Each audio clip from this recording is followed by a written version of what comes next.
Boker Tov and welcome.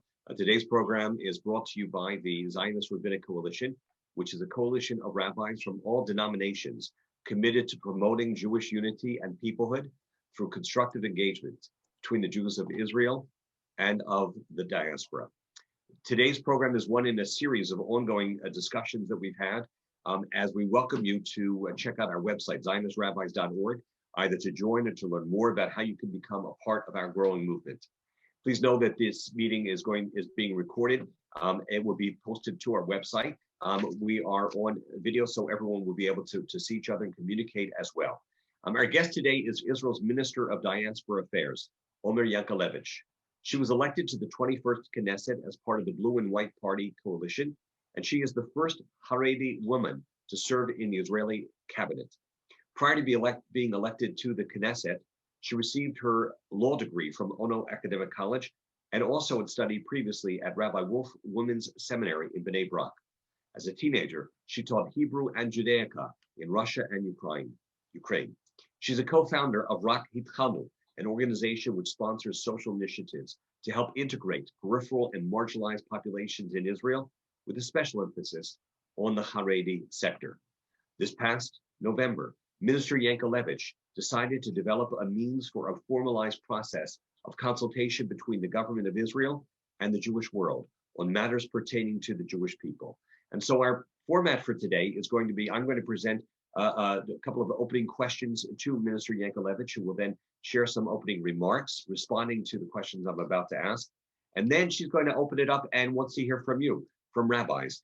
She's going to present a couple of questions to us, because one of the things that's so refreshing and so unique about Minister Yankelevich is she's actually very interested in hearing from the others, and especially from rabbis, and especially those of us in the diaspora who work on behalf of the Jewish community.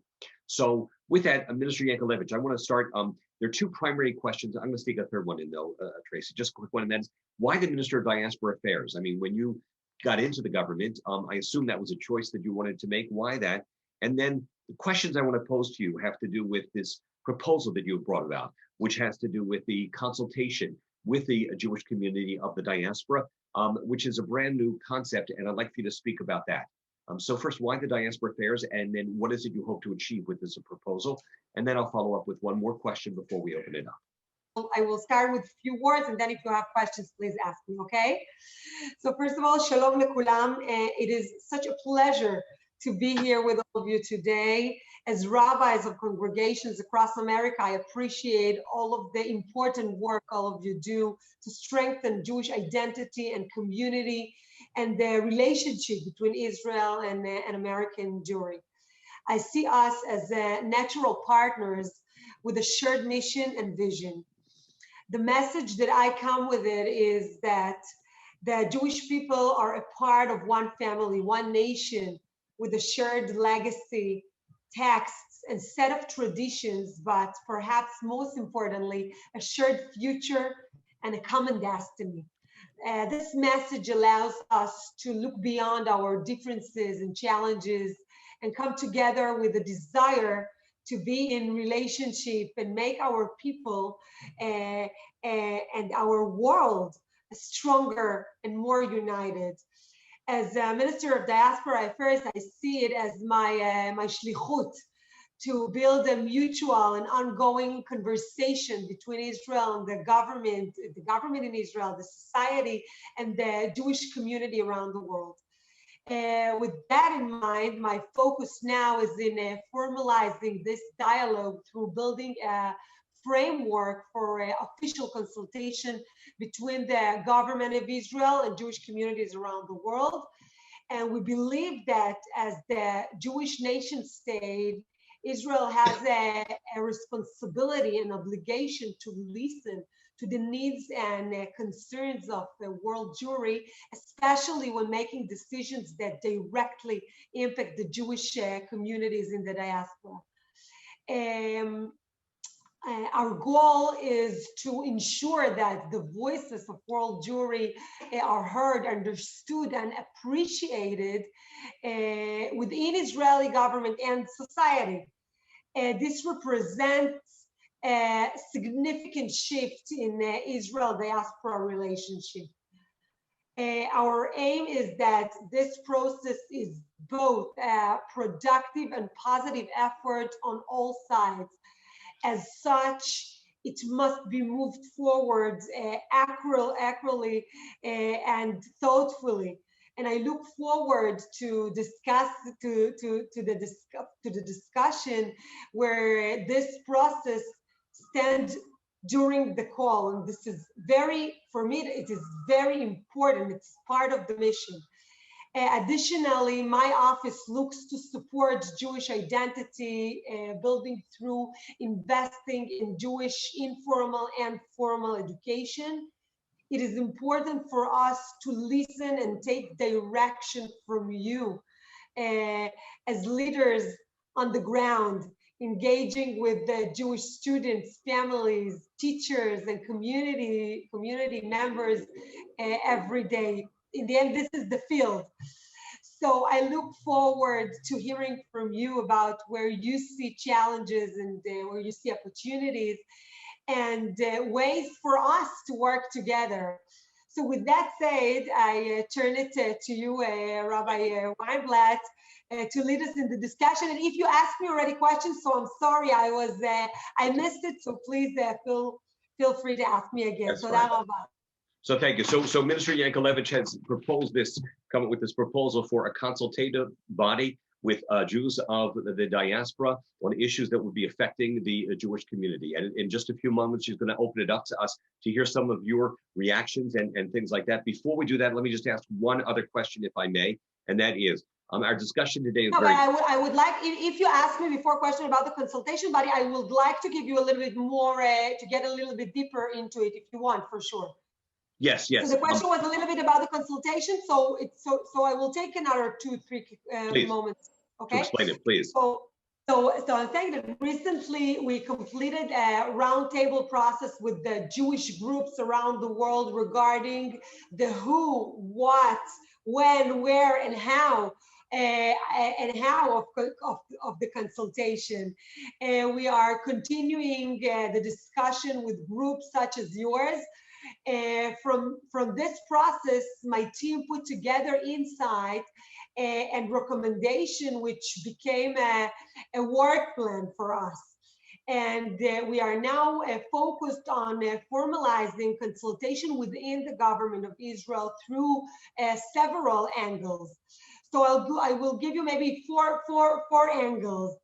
So first, we are writing the language for a government decision to require consultation with world Jewry, which will be brought up at the minister's cabinet. Second, we are extending the mandate of the Ministry of Diaspora to require consultation and dialogue with world Jewry through the creation of a department and a toolkit, which means the deeper conversation, to be involved in the deeper conversation and to build the kit for this discussion. Third thing, we are working with the Ministry of Foreign Affairs to provide them with the workshop and materials to empower ambassadors as a stronger bridge between Jewish communities and the government. And finally, another thing, we are working to launch our first consultation meeting. So my team is working very hard to do as much as possible by the end of this term. This is in points, in highlights about this issue. Thank you for clarifying that. And in just a few moments, we'll open it up to ask for reactions, suggestions, and responses of the rabbis. Before we do that, there's one other question I want to ask, and that is that our discussion today is very timely, in that it comes just a week after the recent Supreme Court decision about accepting non-Orthodox Reform and conservative conversions, Yorim, in Eretz Yisrael, Medinat Yisrael. And so could you just share a little bit in terms of your reaction, and also as a member of the Haredi community, perhaps you can share some insights with that. And after you answer that question, then we'll open up to comments from rabbis. But I think we're anxious to hear your thoughts about this particular decision of the Supreme Court. So first of all, we're a Jew, we're a family. This is the beginning. It is important for all Jews to feel connected and at home in the state of Israel. And we are one big family. I strongly believe that our particular religious beliefs should not exclude us from engaging with fellow Jews. And I was concerned to see the hateful the language by certain politicians following the Supreme Court decision, which do not represent basic Torah values. And as one people, as one family, we must learn how to put our own personal beliefs or opinion aside and learn how to respect and elevate one another. During my time here, I felt that we need to strengthen the connection between us, to strengthen that dialogue, to strengthen the way that we speak to each other. In the end, the power of our next generation is the connection between us and the way that we speak to each other. This is first of all. Then we have the problems to settle, to figure out and to find solution to things. And it's okay that we have complicated issues. But first of all, we have to be family. This is the most important thing. This is my opinion. Thank you very much. Now, I understand you have some questions that you'd like to present to us or some responses you'd like to hear. And so I'm going to invite rabbis, please, to let me know in the chat whether or not you'd like to respond. But is there a specific focus question or is it just in general terms about the consultation, please? Yes. First of all, I will ask you, what are the challenges and opportunities facing you as rabbis and you know, the challenges that your communities, that you feel that you have with your communities in our days. And another thing that I would like to hear is how do you envision your relationship with the State of Israel and the Ministry of Diaspora Affairs, the connection to Israel, how you see yourself strengthening and how you see us in the diaspora and the Ministry of Diaspora Affairs working maybe a little bit closer, a little bit harder with you. Thank you very much for those questions. So I'm going to open the floor and either people can use the raise hand feature or if you can indicate to me, but I see Michael Clayman has a comment. So Michael, if you could maybe, can we see your face as well? And then we invite you to speak. Go ahead, Michael. Thank you. Sorry, I just wanted to make a comment. It seems advocacy for Israel, I think, has waned and declined with subsequent generations. And we see the challenge with our younger generation, our children, our 20-something-year-olds whose support for Israel certainly doesn't reflect the passion of their parents or their grandparents' generation. So that I see as an ongoing challenge that we face here as American Jews. Thank you, Michael. Good. Other comments, please, from other colleagues at this time in response to this. Go ahead. Yeah. Fred Gutman, I'd like to call on you and ask you if you'd like to share something, and then followed by Asher. Boker Tov. Oh, okay. Boker Tov. ואז already ערב טוב, אבל אוקיי. כן. אני גם אזרח ישראלי, ולא ראיתי את הנכדה שלי בתוך, עם יותר משנה עכשיו. אני מקווה שאני יכול לחזור בזמן קצר. אבל אם אתה אזרח ישראלי, אתה יכול לחזור חופשי, שמיים נפתחו ואתה יותר ממוזמן. Please, welcome. So I think you have an amazingly difficult job. I really do. And I'll point it out in two ways and how you anticipate. Listen, we in the diaspora, am I stuck, Stuart? Can you, oh, okay. You're good, you're good. Okay. We in the diaspora felt that there was a good deal that Sharansky and others, if I remember correctly, had made concerning an egalitarian space at the Kotel, only to find that to be blown away by internal Israeli political considerations. That's one thing that I'd like to hear you comment on. How can we consult and feel that we have a deal only to find out that 2 weeks later, the prime minister, for political reasons, has blown it out of the water. And the second question I have is, does Bibi really understand that if he brings a Kahanist into the cabinet, that could be a devastating blow to Israel-diaspora relations? Okay, first of all, about the Kotel, there are so many issues that they are problematic. Now, I agree with you that we need to have solution. We need to have solution to the issues that they are problematic, that they are dividing us. But in my position, I am not a Saradadot. I'm not sitting in the positions now to deal with those issues, even though that I think that we need to have the solutions, no question about. But in my positions now, I feel that we need to put all the political issues in the side, because I see the communities, I see the rabbis, I see the leaders, and I see the problems that we have with the next generation. With the next generation, they don't want to be connected. They don't want to come to Israel. They don't care if they will be in the kotel from Tzad Yamin or Tzad Small, because they don't have any connection to their legacy. So in my position, I feel that I have, first of all, to work on the connections, to work about the dialogue, to work about the things that divide us, and not the things that unite us, and not the things that divide us. Yes, there are complicated issues here inside the Israeli society and outside of the Israeli society. But I feel that now, in this hard time, we have the pandemic, we have a crisis situation, we have communities that are completely closed down, the community centers just shut down. And I feel that the communities that we need as the government now, we need to be in that. I'm speaking now about the Ministry of Diaspora Affairs. I need to be in the positions of connecting, of talking about common conversation. And I always say about all the beginning of your question and the issue of the complicated issue. When I sit in my Shabbat table, I have 5 kids. They have different opinions. They know how to argue. They have a lot of arguing, but in the end, they're getting up from the table and they hugging each other. And I feel that in the last few years, we are dealing with the things that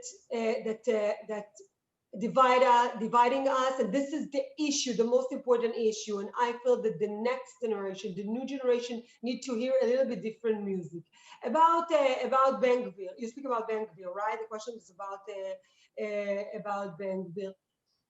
Listen, his way is not my way, but I need to tell you something, that there is a lot of tzviut. Tzviut, how to say tzviut, Tracy, I need help. A lot of tzviut. Because Hypocrisy. Hypocrisy.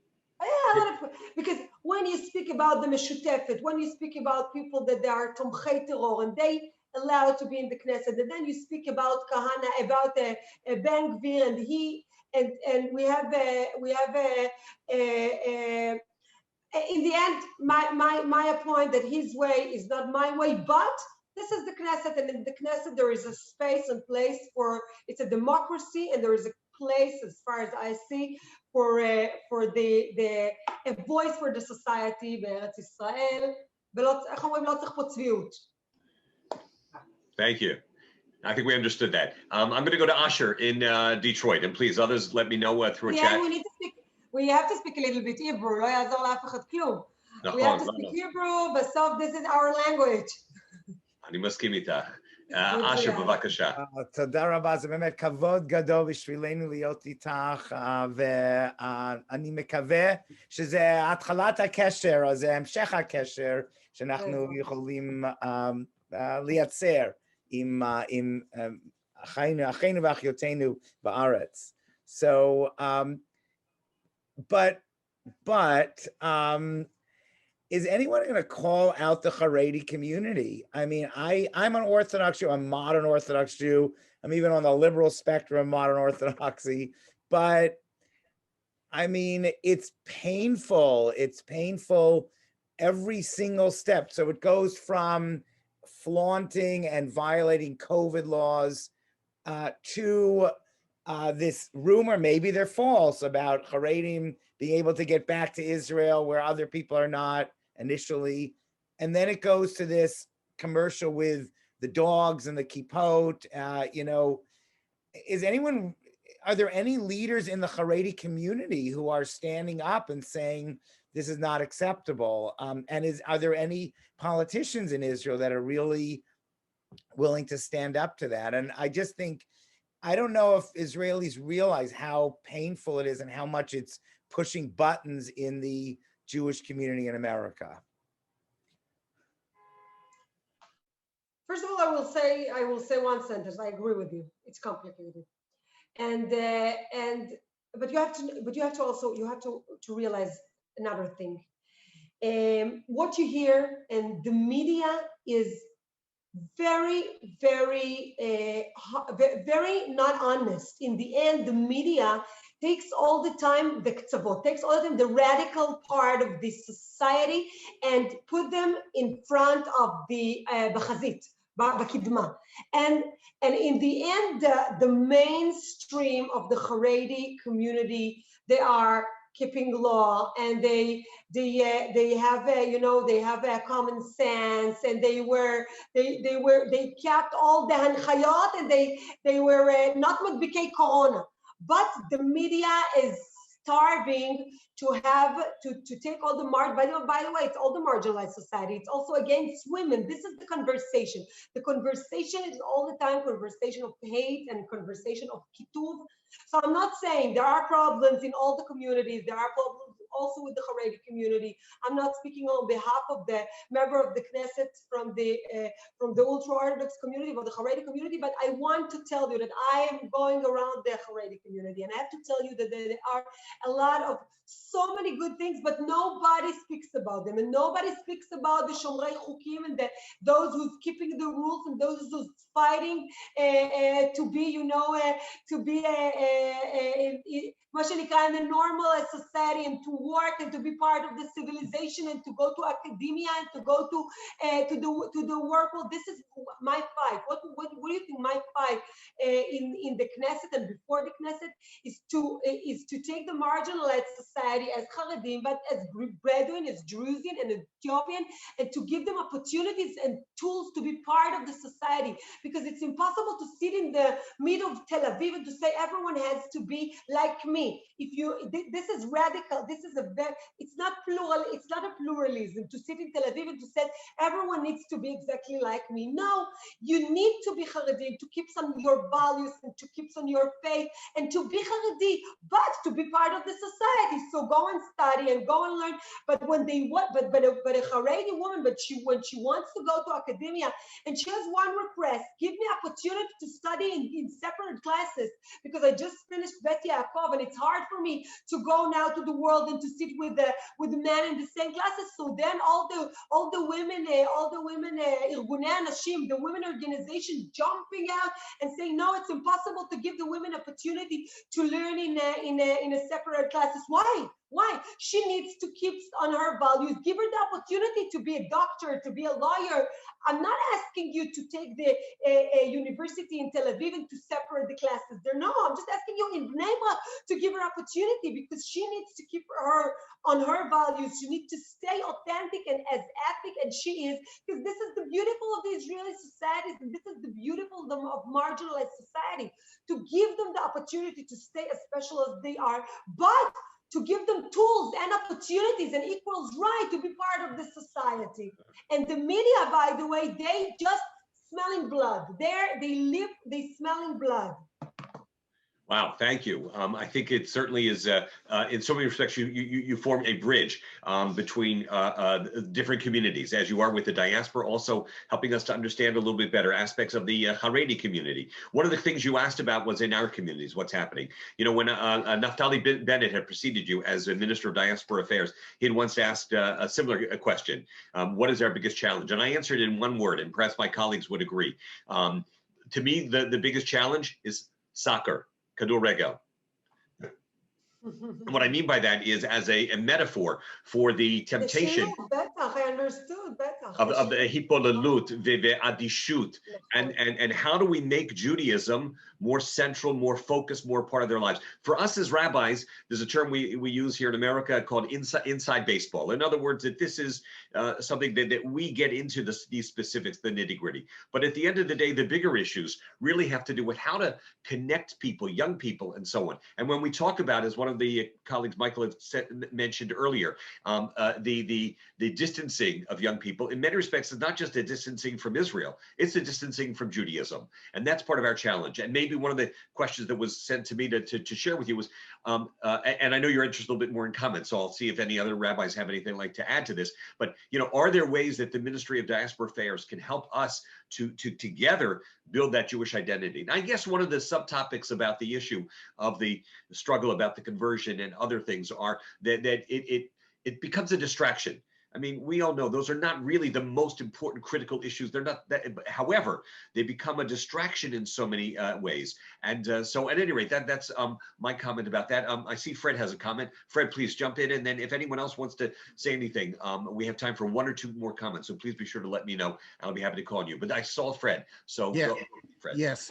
Look, again, thank you very much. Let me just tell you the part of the problems that we are facing in our American Jewish community right now. We know that the most formative years in a child's life or in a young person's life is Yud Aleph, Yud Bet, and the first 2 years of college, or in your case, Tzava. So we have 4 years to develop an identity. And what is happening, and I say this as a person who is a regional director of Mitzad Chaim, what is happening is that we have now lost 2 years.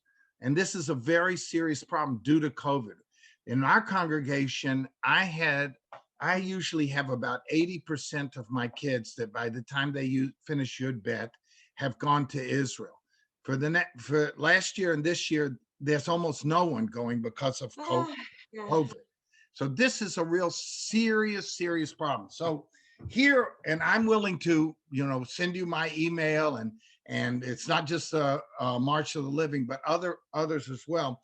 We need to figure out very urgently how we are going to approach these lost years and get those young people into Israel. Now, when we do that, we're going to have to look at, we're looking currently at something on May 22nd, 2022, of where we're going to take people who are in their first and second and third years of college who have missed this. Now, here's what I would invite you to do. I would love to see the Israel government partner with American institutions, including Mitzad Chaim, that want to do this. Why? Because right now in our Congress, there was a big stimulus bill to try to get the economy going. We need stimulus money right now from American philanthropists and from the state of Israel to help us get this lost generation Israel as soon as possible. Thank you, Fred. Let me thank you, and I will ask Tracy. I'm willing to do it. I will ask Tracy. You finished? Yeah, sorry. So I will ask Tracy that she's here, my assistant, to keep in touch with you and to try to find ways how we can help, how we can find maybe initiative. First of all, we have initiative of bringing youth to Israel, but to find how we can cooperate with you and to help in this issue and mission. But I have to tell you, when I spoke with in the last few months with so many leaders and head of communities, everyone has the same fear. What's going to be with the next generation? They are disconnected, and I feel that this is our mission to find the way, find the new initiative, the innovative ways to connect them to their legacy, but most importantly, to the future, to be connected to the future. So I would like to thank you. It's okay, Rabbi? It's okay? Yeah, Neil Blumoff, if you have one last quick comment, and then we'll wrap things up. Neil, quickly. Thank you so much. And Minister, it is great to meet you. I've known Tracy when she lived in Austin, Texas, which is where I am. It's great to be here Please tell again. me all the stories. You have 2 seconds to tell me everything about Tracy. No, I'm just kidding. I know her and I love her. She's very good advisor. Wonderful. But give me your number. I will take all the information. Will do. Thank you very much. I just wanted to ask your suggestions. If I do teach the grades and the levels that we're speaking of, what would be some great books or movies for our kids to see that would be really helpful in bringing this? Wow. So first of all, I'm inviting Tracy to organize a meeting in this issue. I just want to tell you that we built a program that deals with, it's a hub for education. To have in this hub, it's like I'm calling it Misrad HaChinuch HaOlami, but it's a big hub that will have the resources, shows, lessons, stories, materials, shows. My dream, my vision was, before we started to work in this program, that every teacher, every leader, every parent, every person that want any material that deals with our legacy, about Jewish identity, about everything that deals with the Jewish world, that will be there. So this is my answer to you. First of all, that please keep in touch with Tracy to see when this program and this initiative will be on air, and definitely we will send you advices for the different ages and different generations. And please, I would like you, all the communities, to contact the programs that we have on education, formal and informal education. We have very unique initiatives that deals with these issues.